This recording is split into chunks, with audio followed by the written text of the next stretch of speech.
This Bearning model was developed to determine the replicated maturity and interest rate flows of banking products that have no defined maturity.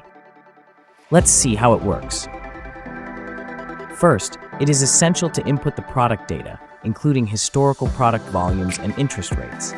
Ideally, this data should be monthly and cover a period of last 10 years.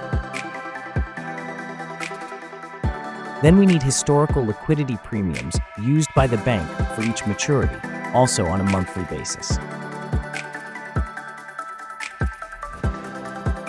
We need also historical risk-free market interest rates for each maturity. Interest rates should not include any liquidity margins, so the swap rates are optimal. Once the data is populated, we define the key variables, such as the confidence interval and the mapping period. Next, we select a product from the list, and the model suggests the optimal replication portfolio based on volume fluctuations. The bank's ALM managers can then fine-tune the replicated maturities according to their expertise. For modeling interest rate risk flows, we can use the same model as for liquidity risk, i.e. volume fluctuations.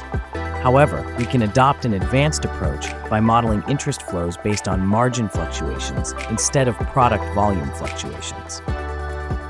After determining the interest replication portfolio and verifying that the results comply with the bank's limits, the results can be saved for each product. The ALM manager can view the detailed results on the summary sheet.